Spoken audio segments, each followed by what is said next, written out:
अस्सलामुअलैकुम वरहमतुल्लाहि वबरकातुहू। जब से हमने यूट्यूब चैनल जो है वो शुरू किया और लेक्चर्स रिकॉर्ड करना शुरू किया, तो ये एक मेरा खुद का डिसीजन था कि क्लास 6 और क्लास 12 के जो है लेक्चर्स को रिकॉर्ड किया जाए।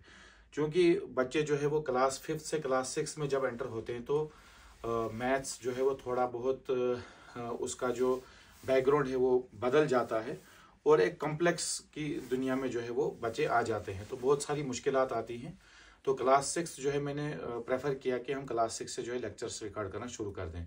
और इसके अलावा जो बच्चे क्लास 12 की तैयारी कर रहे थे मेरे पास, तो मैंने यही मुनासिब समझा कि हम इंटीग्रल्स को जो है वो टच करेंगे और देखते हैं हम कहाँ तक पहुँचेंगे।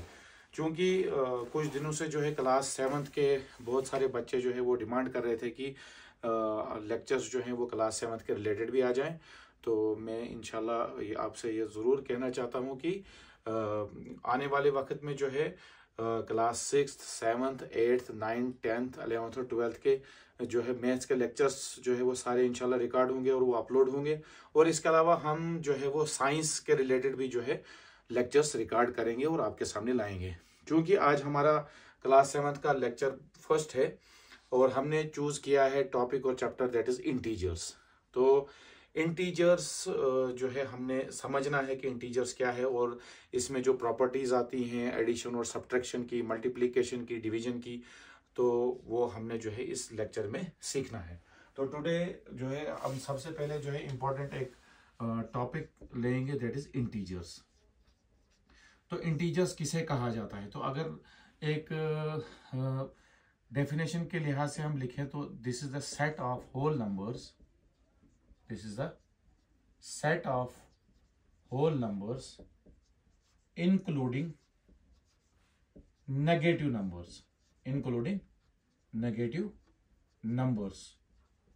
तो इन जब सेट ऑफ होल नंबर्स को लिया जाता है और इंक्लूड किया जाता है नेगेटिव नंबर्स को, तो इसे कहा जाता है इंटीजर्स। क्या कहा जाता है? इंटीजर्स। अब देखिए सेट ऑफ होल नंबर्स, तो होल नंबर समझने से पहले हम समझेंगे कि नेचुरल नंबर किसे कहते हैं। तो नेचुरल नंबर्स जो है वो हमारे पास ऐसे नंबर्स होते हैं जो 1 से स्टार्ट होते हैं और एंड जो है वो इन्फिनिटी तक होते हैं। एंड जो है वो इन्फिनिटी यानी लामहदूद, हमें मालूम नहीं है कि वो कहाँ तक जाएगा, लेकिन शुरुआत जो है वो 1 से होती है। तो अगर यहीं पे हम एक छोटा सा कंसेप्ट सीख लें कि अगर हमारे पास क्वेश्चन इस तरीके से आता है कि बताइए जी स्मॉलेस्ट नेचुरल नंबर हम किसे कहते हैं, तो स्मॉलेस्ट नेचुरल नंबर हम 1 को कहते हैं। फिर हम आते हैं होल नंबर्स पे। तो होल नंबर्स की शुरुआत जो है वो 0 से होती है और एंड जो है वो इन्फिनिटी तक होता है। क्योंकि इन्फिनिटी हमें पता नहीं है वो कहाँ तक है, तो ना ही हम नेचुरल नंबर्स में कह सकते हैं कि लार्जेस्ट नेचुरल नंबर कौन सा है और ना ही हम होल नंबर में कह सकते हैं कि लार्जेस्ट होल नंबर कौन सा है। अलबत्ता नेचुरल नंबर्स में अगर हमें पूछा गया कि स्मॉलेस्ट नेचुरल नंबर किसे कहा जाता है, तो स्मॉलेस्ट नेचुरल नंबर जो है वो 1 है, स्मॉलेस्ट होल नंबर जो है वो 0 है और इंटीजर्स जो है ये सबका मिक्सचर है। यानी आपके पास होल नंबर्स आएंगे, होल नंबर्स मतलब that is 0, 1, 2, 3, 4 and so on up to infinity तक, और इंक्लूडिंग द नेगेटिव नंबर्स। तो नेगेटिव नंबर जो है इस तरीके से लिखा जाता है -1, -2, -3, -4, -5 so on up to minus infinity तक। तो ये सारे नंबर्स जब मिक्सअप होते हैं, जिसमें हमारे पास 0 भी आता है और हमारे पास पॉजिटिव नंबर्स भी आते हैं और नेगेटिव नंबर्स भी आते हैं, तो इन सब को कहा जाता है इंटीजर्स। तो इंटीजर्स की अगर डेफिनेशन हम कहें तो that is integers are those numbers which include the set of whole numbers including the negative numbers. आपके पास होल नंबर्स भी होंगे और होल नंबर्स के साथ साथ जो है आपके पास नेगेटिव नंबर्स भी आते हैं, नेगेटिव नंबर्स भी आते हैं। अब देखिए इसमें हमने समझना क्या है, अगर आपके पास 2 नंबर्स आते हैं, 2 नंबर्स से A एंड B, या हम कह सकते हैं X and Y, X and Y। Operations इसमें जो यूज होता है दैट इज एडिशन,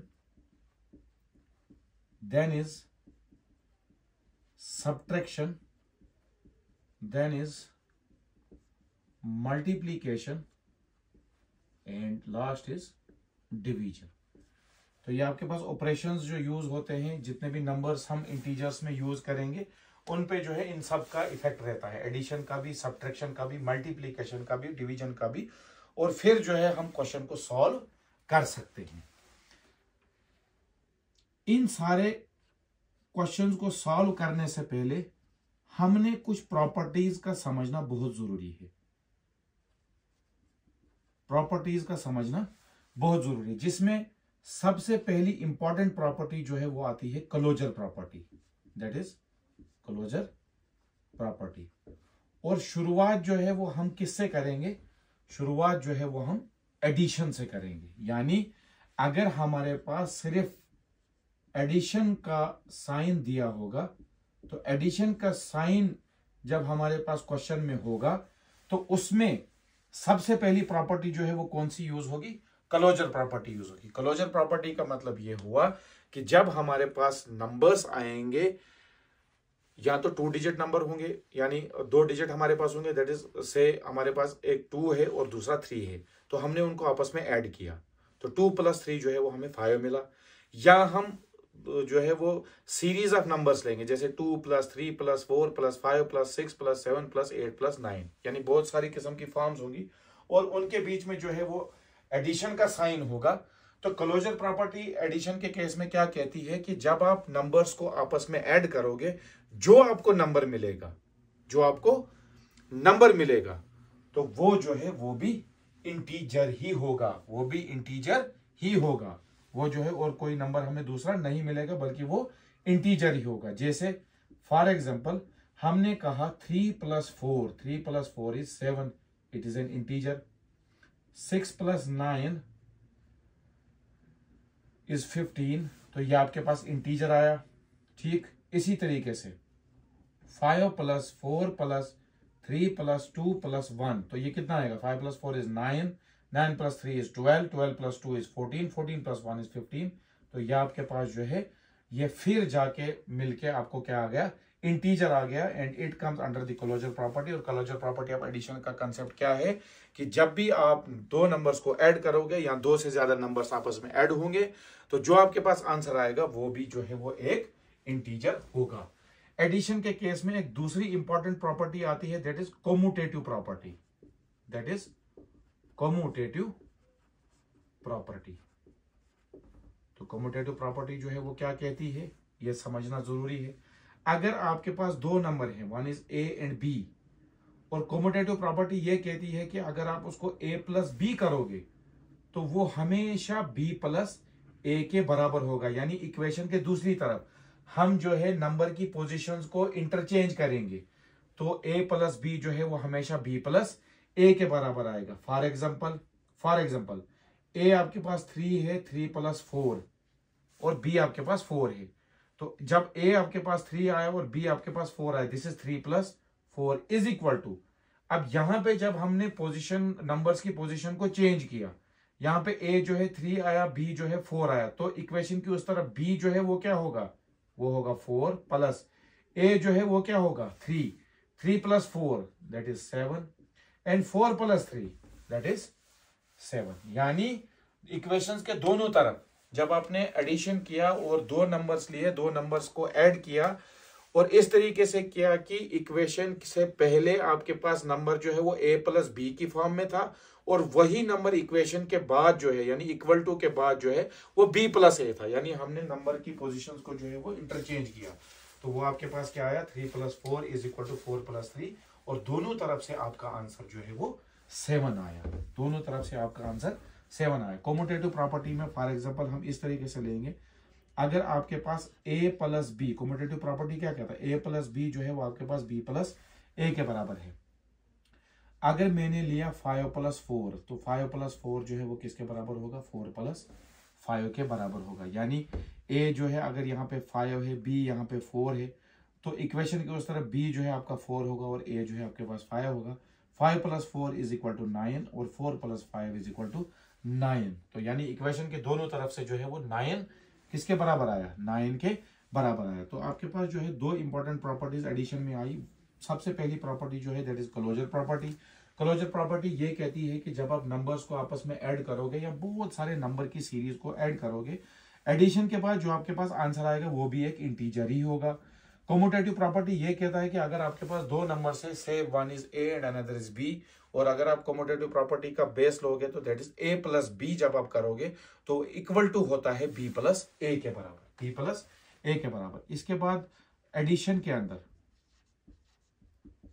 एडिशन में आपके पास एक इंपॉर्टेंट प्रॉपर्टी है that is associative property, associative property. और एसोसिएटिव प्रॉपर्टी में हम क्या कहते हैं, हम तीन नंबर्स लेते हैं से ए कामा बी कामा सी, और उसको किस तरीके से रिप्रेजेंट करते हैं, that is A plus B plus C is equal to A plus B plus सी।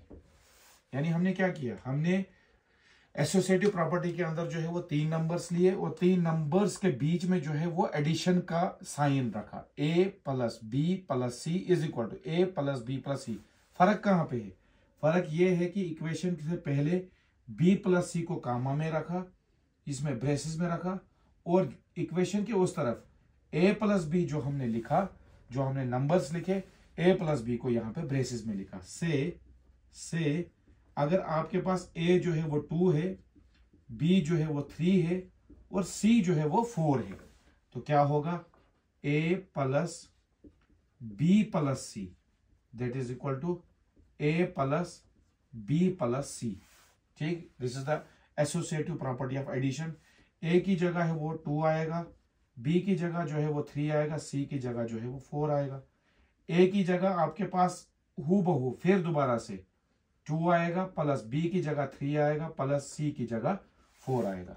अब इसको पैटर्न कैसे सॉल्व करने का तरीका कैसे है, सबसे पहले हम ब्रेसेस के अंदर जो एडिशन है उसको करेंगे। 4 plus 3 is 7, this is 2 plus 7 that is equal to 2 plus 3 is 5 plus 4, 2 plus 7 is 9 that is equal to 5 plus 4 is 9। यानी एसोसिएटिव प्रॉपर्टी ऑफ एडिशन में जो है हमने क्या किया, हमने एसोसिएटिव प्रॉपर्टी ऑफ एडिशन में ए प्लस बी प्लस सी लिखा, ए प्लस बी प्लस सी लिखा।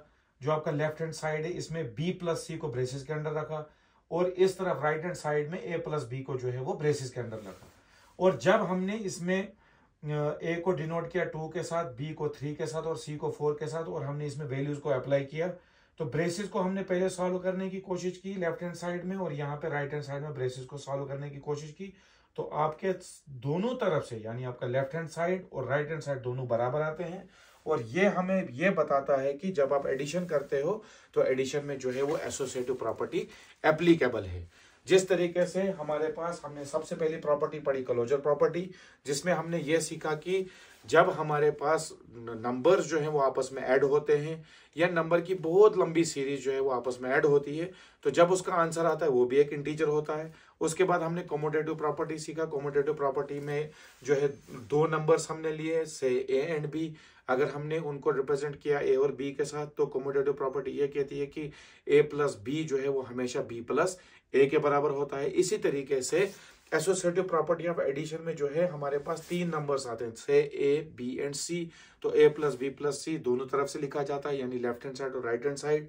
लेफ्ट हैंड साइड में जो है वो बी प्लस सी को ब्रेसेस के अंदर रखा जाता है, और राइट हैंड साइड में ए प्लस बी को ब्रेसेस के अंदर रखा जाता है। उन दो पहले ब्रेसेस को सॉल्व किया जाता है, और उसके बाद जो नंबर अकेला होता है उसके साथ ऐड किया जाता है। तो वहां से हमें यह पता चलता है कि एडिशन में जो है वो एसोसिएटिव प्रॉपर्टी एप्लीकेबल होती है।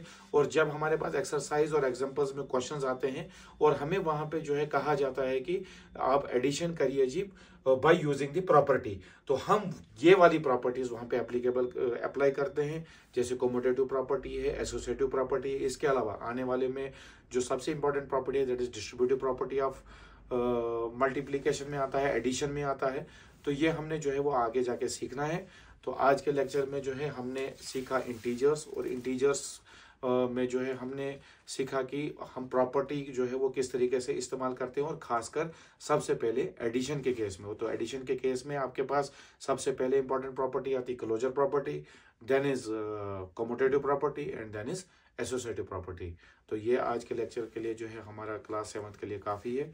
तो जो भी स्टूडेंट्स इस लेक्चर को रिकॉर्ड करें जो देखेंगे, तो वो अपनी नोटबुक जो है वो अलग से रखें, और जो भी बेसिक पॉइंट्स यहाँ पे आते हैं, बेसिक कंसेप्ट्स आते हैं, तो वो उनको जो है वो लिख के रखें और उसको रिवाइज करें।